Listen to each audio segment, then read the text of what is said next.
Okay. Dun, dun, dun, dun. Dun, dun, dun, dun, dun, dun, dun, dun, dun. Welcome, everyone. Hello, Dulcie. You're on the other side. Welcome to Astrology Victoria with Dulcie. And Tatiana under, of course, the astral blanket and the sweater. So we're back here with our Zoom Astro teachings. And Dulcie, what are we continuing on this video? Yes, so we are What are we doing? Finish the rest of the houses, talking about the rest of the houses. So we have already discussed houses 1 to 6, and we are going to talk about houses 7 to 12. Exactly. So if you did not watch part 1 of this series, then go and watch it first. It's somewhere. We'll put it down in the description. And then you can continue on to understand what we're talking about. So, Chelsea, shall we begin? We shall. We shall begin with the 7th house. Okay, awesome. So if houses 1 through 6, we said talk about the self, the person, one person that's discovering itself. Houses 7 through 12 talk about the other. So it's that mirror effect. Fold that pie in two and you would have kind of this mirror. So house 1 almost mirrors house 7, house 2, house 8, house 3, house 9. Those are the polarities. I mean, so on and so forth. Those polarities is where we can see the self versus the outside, or the mirror of the outside in one person's development. So this is very important to understand. And so we can understand why 7th house is the house of other people, partners of all kinds, and relationships. Because if house 1 is the self, me, my appearance, who I am, what happens when I open that to the world? I see others. So the house of relationships. What kinds of relationships we could find, Dulcie, in this house? So generally, this is the house of marriage partnership. But it doesn't have to be just marriage. It can be, of course, if you're in a relationship that is not about marriage, maybe you're not married to your partner, your significant other. It could also be a work partner that you work closely with. Sometimes I have heard that it could be like a close best friend, or you're really close friends. It could be sometimes even just enemies. Have you heard that, Tatiana? That it could be somebody you are against. Yeah, or personal enemies. Yeah. Mm-hmm. Well, because it's that mirror reflection of self. Whatever I'm putting out will be reflected somehow in a relationship that's close for me to see. So this is why we talk about relationships and partners and marriage, because that's, if you know that, we develop through relationship. This is how we grow. So this is why house 1 and 7 are tied. Moving on to the 8th house, because we already in that self, the 8th house reflects, it's the opposite of the 2nd house. So if the 2nd house is my money, my values, what I value, what I deem valuable, whatever resources mean to me, then the 8th house is whatever resources or shared values are. So it's where the collective psyche develops the personality as general values of the collective. So that's why we talk about shared values, my values versus the other person's values. What have they developed in their psyche? That's why we also talk about the deep exploration of the psyche, because it's where the hidden motivations are. What do other people value? Wow, go figure, right? That's why it's the others. It's also the house of merging and partnerships that are more, we could say, more in the business-like, because it deals with money, with values. We also say it's taxes. Why? Because taxes is everybody's money. It's everybody's values put into society. Death and rebirth. Why death and rebirth? Because when we attach a value to something, we need to understand that everything has a cycle, and then when it dies, we need to detach. So it's the house of attachment. So that's where we find all the bonding with people, alliances, So this is why we talk about other people's money. It's the other, merging with the other. It's a very complex house. And according to ancient astrology, the ruler of this one is Whichever sign lands there. Bing! Well, I know, but in modern astrology, it would be Pluto and Mars as well, because they both correspond to Scorpio. And so imagine those two together. That's why also we talk about that. Pluto, when we will talk about Pluto, this one is a fancy character. We're going to have to devote some time to loving Pluto, and understanding the purpose of why attaching and detaching is the thing. It's part of our human nature, and it's found there in that particular area of life called the 8th house. So moving on to the 9th house. So you see, we went through, partnering with another, seeing what they value, and now we're talking about the ideas. If the 3rd house is where we begin to create ideas or label life, label what's near to me, what's known as familiar, then the 9th house is, what are other people's ideas? What do they deem to be true for them?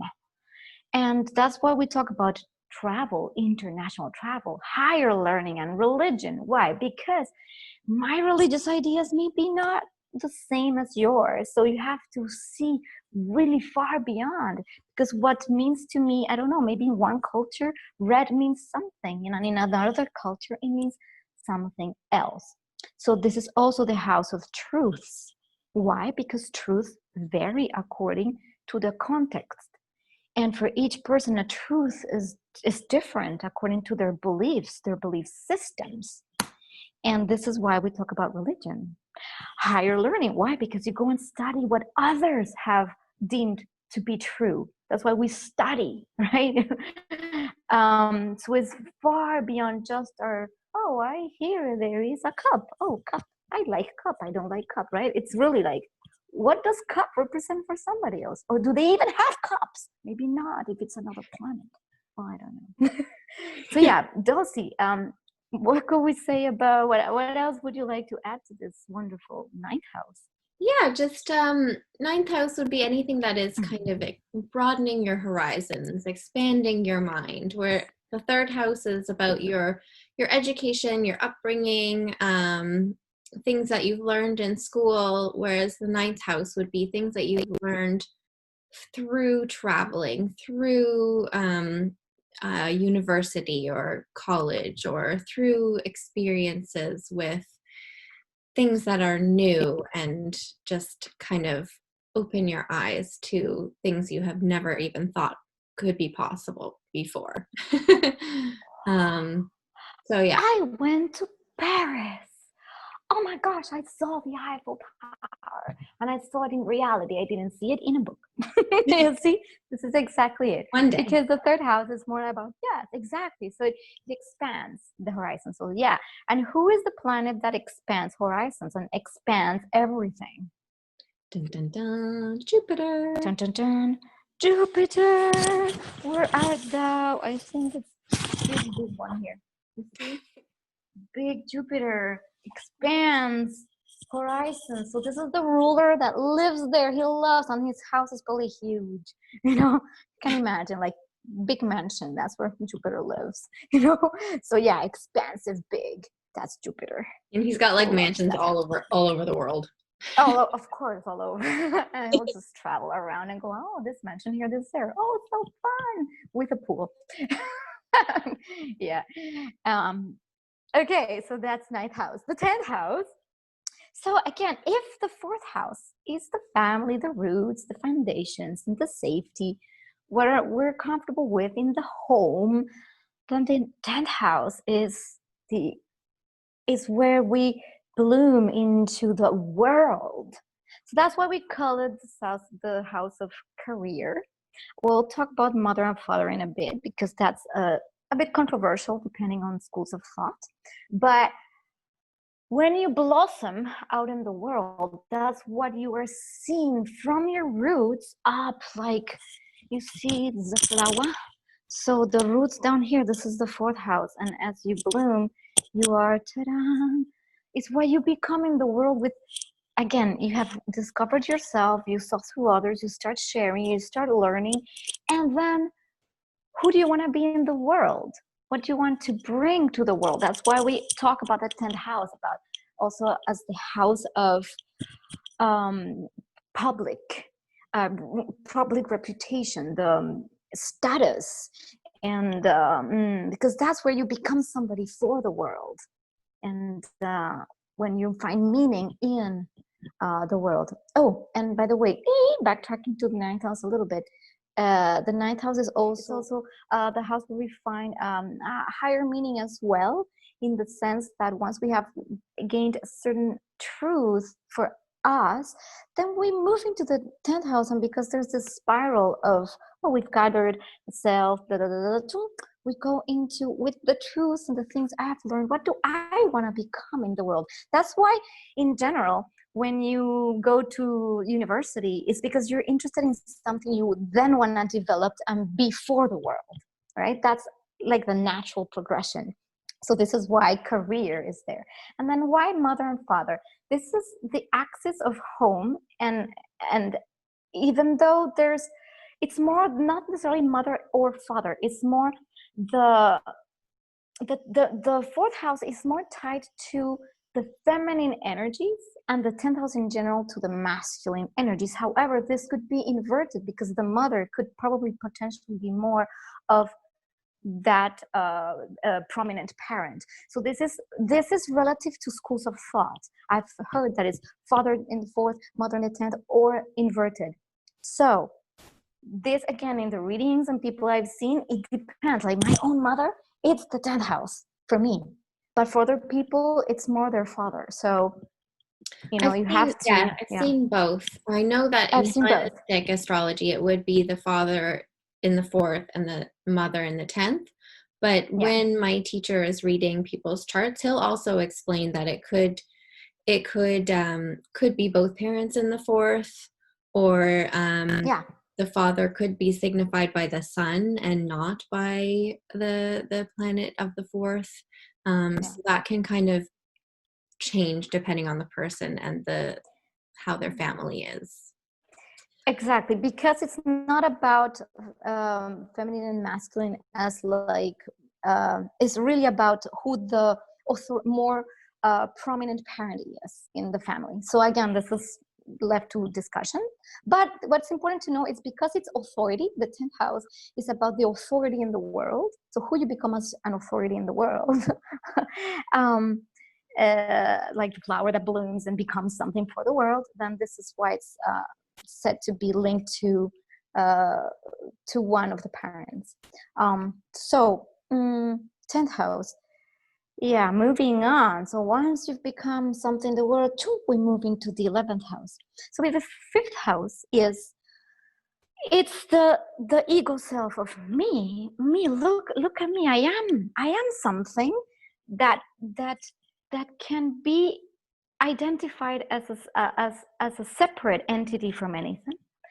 The 11th house is more about, it's not I, it's us. It's not, it's the us. So it's the collective, let's say, expression of an ego self. So we're no longer having a person there on their own shining. We have a circle of people. That's why we call it the friends, the groups. This is where associations happen. This is where we work together for something to shine, instead of one person finding their own ego identity and sense of destiny and purpose, which is the 5th house. The 11th house wants the sense of collective destiny and purpose. And we forgot the 10th house. Forgot to say who rules the 10th house. This is my dear friend Saturn. We will talk very much about Saturn. We need to love Saturn. Please love Saturn. I know it has a very bad rep, but all planets, have their, so this is 10th house. Why? Because, authority in the world. Anyway, back to 11th house. So, so this is, again, it's not we, it's not I, The fifth house is us. It's us as a group, as a collective. So hopes and wishes, I think it's also relates to what is best for the collective, what we hope to create as a collective. And this house, who lives in this house? So Saturn. Exactly. So there's two rulers here too. So Saturn, you see, he owns two houses, and you know, he owns both, and then like next door as well. Like, hey, Saturn in ancient astrology, but when Uranus was discovered, since Uranus became also the roommate of Saturn, and we already talked about how funny it is to have these two together, because you may think like, how is that even possible of a combination? But as we expand in consciousness, we understand the function they each have as we evolve through being the rulers of this particular house. And yeah, so Uranus once change was to see a brighter future, something coming forth. And that's why we talk about us, the friends, the collective. How can we create a world together? Yes, human family. And now the last house. Oh my gosh, 12th house is probably the most impossible house to really put a finger on, precisely because of its nature. Not even I or anybody could really say what the 12th house is. It's not possible, but we're trying to explain it. So if the 6th house is where we talk about daily tasks, mundane routines, the body, the health, you know, it's the embodiment. It's literally like the incarnation, and what you need to do to keep it up, keep the synchronization going, keep your health good, do your routines. You have to wake up, eat, etc. Poof, the 12th house goes into, so if this is my mundane life, what's beyond the mundane? What's beyond that veil? Your cord is away. I go, no! All right, so beyond the veil, so where's the veil? So if I take this flower again, right? And I see, hello, flower. Yes, but where did this flower come from? Is this really a flower? That's when you begin not to even ask philosophical questions. It's more like where everything dissolves. We had this incarnation, everything happened, that's great, and then everything just dissolves like the ocean, the oceans of consciousness. That's why it's called the self-undoing. It's where everything that we just don't know. That's why it's also the secrets. In more ancient astrology, we talk about secrets in prison, and because it's where everything's kind of hidden. It's hidden. It can't be seen. It can't be out there. It's all that we can't see. You have to strip those veils of reality. Of reality. What reality? What is reality? Precisely. That is the 12th house. Is it all the other dimensions? Is it just pure consciousness? Is it like, have you been in pure consciousness? Have I been in pure consciousness? What? Or anybody? No. Exactly. There you go. So we can think about these things like that, but if the only way to understand that house is literally being in that pure consciousness or that other thing. So people with lots of planets there or things in there might, that's why we say people that are very highly psychic and intuitive that literally see beyond those veils have planets there. I do. Whoa. I've seen it all. No, and meditation might be there as well when you are kind of exploring that. Absolutely. Because you go and you close your eyes and you go into an inner world with a realm, through the realms of infinite, of the infinite, of source, of soul, or God, if you want to call it God, whatever. It's so diluted. We don't even know what it is. That's why it's so hard to explain. No one can really say, not even me. And I know everything.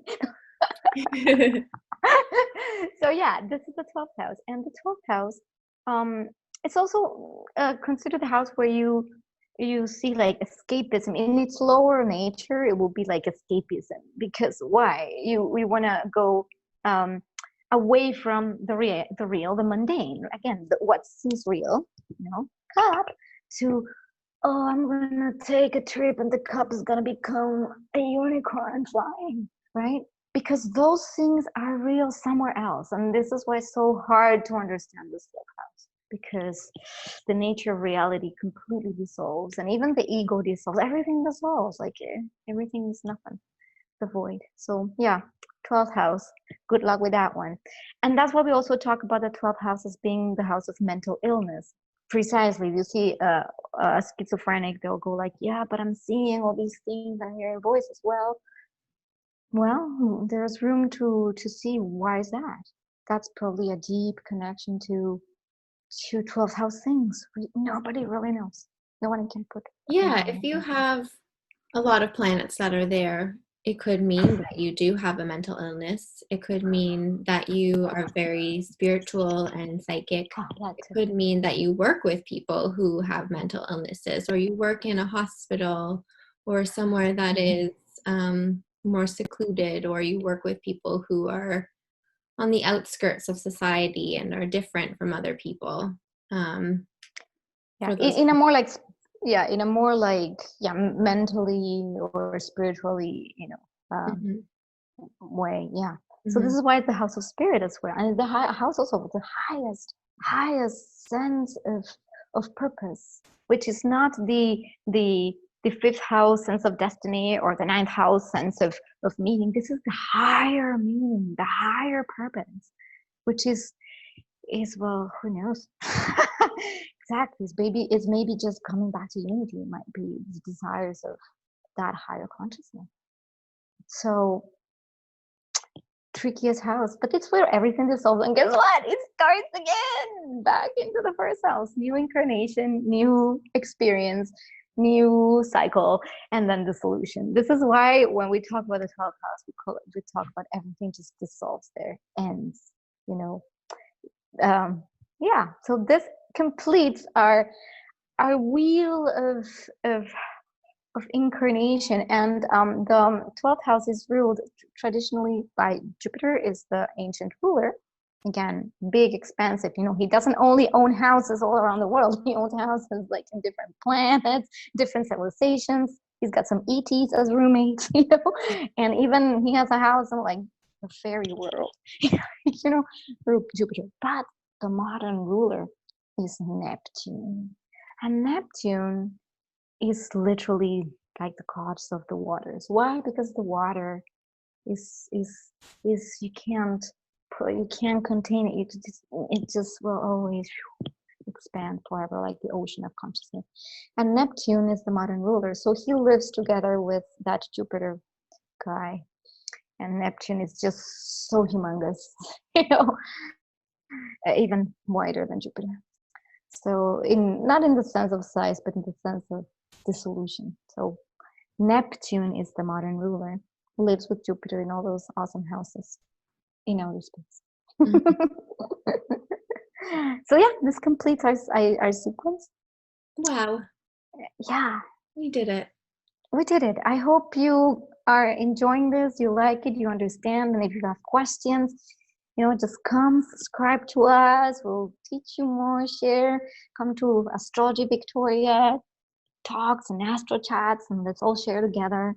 And Dulcie, it's amazing. Yeah, it's been really wonderful. Even since COVID happened, we have been able to continue the astro chats and the talks and include even more people because of the online format. So yeah, if you just want to nerd out on astrology with us, or if you want to just learn some information, come join the chats and we'll discuss how things are playing out in your chart, how certain aspects are affecting you in your daily life.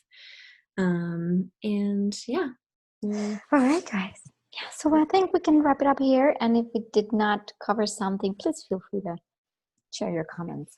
All right, are we ready to wrap up, Dulcie? Okay. Let's do it. Wrapping up officially. 1, 2, 3. Bye-bye. Da, da, da. Da, da, da.